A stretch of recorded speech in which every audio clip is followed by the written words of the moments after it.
Taste the Daily. மக்களை காப்போம் தமிழகத்தை மீட்போம் என்ற எழுச்சி பயணத்தில் ராமநாதபுரம் மாவட்டத்தில் உள்ள ராமநாதபுரம் சமஸ்தான இளைய மன்னர் ராஜா நாகேந்திரன் சேதுபதியின் அரண்மனை இல்லத்தில் அதிமுக பொதுச் செயலாளர் புரட்சித் தமிழர் எடப்பாடி கே பழனிசாமி அரண்மனையை பார்வையிட்டு அவர்களது குடும்பத்தாருடன் பேசி வருகிறார். அண்மை செய்தியாக பார்த்து வருகிறோம். இது தொடர்பான கூடுதல் தகவல்களை நமது தலைமைச் செய்தியாளர் ஜெயக்குமார் வழங்க கேட்கலாம். ஜெயக்குமார், வணக்கம். இது தொடர்பான முழுமையான விவரங்கள் என்ன நீங்க பதிவு பண்ணலாம்? மக்களை காப்போம் தமிழகத்தை மீட்போம் புரட்சி தமிழுடைய எழுச்சி பயணத்தில் ராமநாதபுரம் மாவட்டத்தில் இருக்கக்கூடிய ராமநாதபுரம் சமஸ்தானம் இளைய மன்னர் ராஜா நாகேந்திரன் சேதுபதியினுடைய அரண்மனை இல்லத்தில் அனைத்து இந்திய அண்ணா திராவிட முன்னேற்ற கழகத்துடைய பொதுச் செயலாளரும் சட்டமன்ற எதிர்க்கட்சித் தலைவரும் முன்னாள் முதலமைச்சருமான புரட்சி தமிழர் எடப்பாடி பார்வையிட்டு வருகிறார். சேதுபதி மன்னருடைய திருவுருவ படத்திற்கு மலர் தூவி மரியாதை செலுத்திய அவர்கள் அந்த அரண்மனையிலே அரண்மனை வாயிலே எப்படியெல்லாம் தத்ரூபமாக அவர்கள் அந்த காலத்திலே அந்த அரண்மனையை அமைச்சரவையை நிகழ்த்தினார்கள் என்கிற அந்த இருக்கைகள், அதே போன்று அவர்கள் பயன்படுத்திய வளரிகள், அரிவாள்கள், அதே போன்று கோடாரிகள், அந்த ஆயுதங்களை எல்லாம் பார்வையிட்டார். அதன் பிறகு அரண்மனை வளாகத்தில் வைக்கப்பட்டிருக்கக்கூடிய மான், அதே போன்று காட்டெருமை போன்ற எருமைகளுடைய அந்த தலைகள் எல்லாம் தத்ரூபமாக வடிவமைக்கப்பட்டிருக்கிறது. அவற்றை எல்லாம் பார்வையிட்டார்கள். அனைத்து இந்திய அண்ணா திராவிட முன்னேற்ற கழகத்துடைய பொதுச் செயலாளர் புரட்சி எடப்பாடி கே பழனிசாமி அவர்கள் அந்த ராஜா நாகேந்திரனுடைய இளைய மன்னருடைய குடும்பத்தாரோடு தற்போது பேசிக் கொண்டிருக்கிறார். தொடர்ந்து அந்த பகுதியில் இருக்கக்கூடிய அரண்மனை வாயில்கள், அவர்கள் பயன்படுத்திய அந்த மாட்டு வண்டிகள், குதிரை வண்டிகள் போன்றவற்றை எல்லாம் பார்வையிட்டிருக்கிறார். தொடர்ச்சியாக சேதுபதி மன்னர்கள் ராமநாதபுரம் மாவட்டத்திலே மிகப்பெரிய அளவிலே தங்களுடைய ஆட்சி காலங்களிலே அவர்கள் தங்களுடைய அரசாட்சியை நடத்தியிருக்கிறார்கள். அந்த அரண்மனையும் அதுபோன்று அந்த பழமையான ஒரு கட்டிட அமைப்போடு இந்த காட்சியளிக்கிறது. அவற்றை எல்லாம் தற்போது அதிமுகவுடைய பொதுச் செயலாளர் புரட்சி தமிழர் எடப்பாடி கே பழனிசாமி அவர்கள் பார்வையிட்டு வருகிறார். கடந்த சில தினங்களுக்கு முன்பாக நாகேந்திரன் நேரடியாக அதிமுகவுடைய பொதுச் செயலாளர் அவர்களை தேர்ந்தெடுத்து அதிமுகவில் தன்னை இணைத்துக் கொண்டார். அப்போது அவருக்கு வாழ்த்து தெரிவித்தார். ராமநாதபுரம் மாவட்டத்திற்கு வருகை தருகிற போது நேரடியாக நான் அரண்மனைக்கு வருகிறேன் என்று கூறியிருந்தார். அதனுடைய அடிப்படையில் அனைத்து இந்திய அண்ணா திராவிட முன்னேற்ற கழகத்துடைய பொதுச் செயலாளர் புரட்சி தமிழர் எடப்பாடி கே பழனிசாமி அவர்கள் தற்போது அந்த குடும்பத்தினரோடு பேசிக் கொண்டிருக்கிறார். அந்த காட்சிகளை நாம் பார்த்துக் கொண்டிருக்கிறோம். ராமநாதபுரம் மாவட்டத்தை ஆண்ட சேதுபதி மன்னர்கள் தமிழக வரலாற்றில் ஒரு தனி சிறப்புமிக்க இடத்தை பெற்றவர்கள். சேது சமுத்திரம் என்று அழைக்கப்படக்கூடிய ராமேஸ்வரத்தை காத்து வந்ததால் இவர்களுக்கு சேதுபதி என்கிற பெயர் ஏற்பட்டது. ஆரம்ப காலத்தில் மதுரை நாயக்க மன்னர்களோடு கட்டுப்பட்டிருந்த சிற்றரசர்களாக இருந்த இவர்கள் பிற்காலத்தில் தன்னாட்சி கொண்ட சுதந்திர மன்னர்களாக மாறினார்கள். அதாவது ஆரம்ப காலம் கிபி 12ஆம் நூற்றாண்டில் இவர்களது வரலாறு அறியப்படுகிறது. சோழ மண்டலத்திற்கு 3ஆம் குலோத்துங்க சோழன் காலத்திலே தானே தலைவர்களாக இந்த பகுதியில் வந்தவர்கள் சேதுபதி மன்னர்கள் என்று பல்வேறு ஆய்வுகள் குறிப்பிடுகிறது.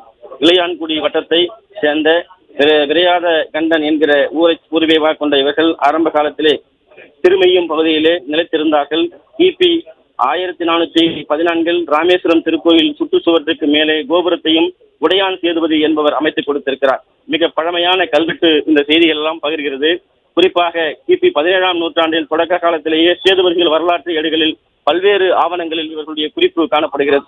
மதுரை நாயக்கர்களுக்கு கட்டுப்பட்டவர்களாக 1702 கிழவன் சேதுபதி முழு இறையாண்மை கொண்ட சுதந்திர ஆட்சியாளராக தன்னை பிரகடனம் செய்கிறார். நாட்டை தனி சுதந்திர நாடாகவே அவர் ஆட்சி செய்திருக்கிறார். மதுரையில் சில காலம் ஆட்சி செய்தவர்கள் சேதுபதி மன்னர்களுடைய பங்களிப்பு மிக முக்கியத்துவமானதாக பார்க்கப்படுகிறது. கிழவன் சேதுபதி 1678 1710 ஆகிய அந்த காலகட்டங்களிலே மிகவும் புகழ்பெற்ற ஒரு முன்னராக தனது ஆட்சியை மக்களுக்கு வழங்கி இருக்கிறார். தனது ஆட்சி காலத்திலே பல்வேறு சாதனைகளை அவர் படைத்திருக்கிறார். ராமநாதபுரம் கோட்டை மண் கோட்டையிலிருந்து கல் கோட்டையாக மாற்றிய பெருமைக்குரியவர். ராமலிங்க விலாசம் என்கிற புதிய மாளிகையும் அவர் கட்டியிருக்கிறார். நிர்வாகத்தில் முகலாய பணியிலான மாற்றங்கள் குறிப்பாக அறியப்படுகிறது. அந்த கட்டிட அமைப்பிலே அந்த மாற்றங்களையும் இவர் சேர்ந்து செய்திருக்கிறார். விஜய ரகுநாத சேதுபதி 1710 முதல் 1725 இவர் சிறந்த ஆட்சியாளராக பல்வேறு கோயில்களுக்கு திருப்பணிகள் செய்யக்கூடிய ஆர்வம் கொண்டவராக இருந்திருக்கிறார். தமிழ் புலவர்கள் பலரை இவர் ஆதரித்திருக்கிறார். ஆட்சி காலத்திலே ராமநாதபுரம் சேதுபதியாக இருந்து பவானி சங்கர் என்பவர் சேதுபதி ஆட்சி பதவிக்கு போட்டியிட்டிருக்கிறார். சேதுபதி சிவகங்கை மற்றும் ராமநாதபுரம் இரண்டாக பிரிந்த போது முத்துராமலிங்க சேதுபதி ஆகியோருடைய ஆங்கிலேயருக்கு பல்வேறு சலுகைகள் மறுத்த காலகட்டத்திலே இவர்களுடைய புரட்சி மிக முக்கியத்துவம் வாய்ந்ததாக பார்க்கப்படுகிறது. ஒடுக்கப்பட்ட காலத்திலே மீண்டெழுந்து ஒரு வரலாற்றை எழுதியிருக்கிறார்கள்.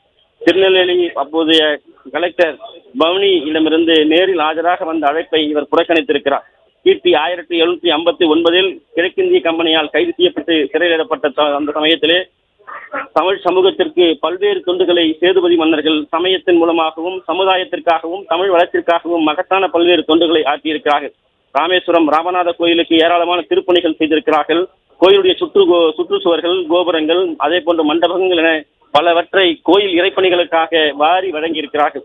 பல்வேறு கட்டுமான பணிகளை பழமை மாறாமல் இவர்கள் பாதுகாத்திருக்கிறார்கள். சைவத்தையும் வைணவத்தையும் போற்றி வளர்த்திருக்கிறார்கள்.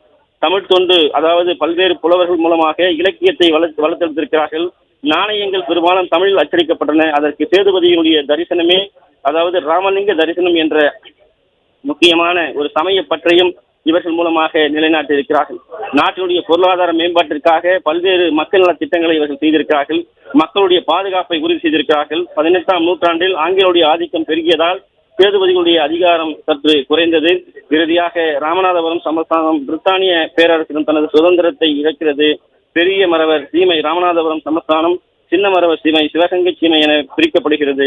இப்படி பல்வேறு நிலைகளில் சமயத்திற்காகவும் மக்களுக்காகவும் மக்களுடைய வளர்ச்சிக்காகவும் கோயிலுடைய கட்டுமான பணிகளுக்காகவும் பல்வேறு இறைப்பணிகளுக்காகவும் பல்வேறு நலத்திட்டங்கள் வழங்கிய மிக பிரம்மாண்டமான முறையில் தங்களுடைய ஆட்சியை செலுத்திய சேதுபதி மன்னர்களுடைய அந்த அரண்மனையை இன்றைக்கு அவருடைய இளைய மன்னராக இருக்கக்கூடிய நாகேந்திரன் சேதுபதியோடு தற்போது அனைத்து இந்திய அண்ணா திராவிட முன்னேற்ற கழகத்துடைய பொதுச் செயலாளர் புரட்சி தமிழர் எடப்பாடி கே பழனிசாமி அவர்கள் ஆய்வு மேற்கொண்டு அந்த பகுதியை பார்வையிட்டு அவர்களோடு குடும்பத்தாரோடு பேசி வருவது குறிப்பிடத்தக்கது. ஜெயக்குமார், உங்களுடைய விரிவான விவரங்களுக்கு நன்றி.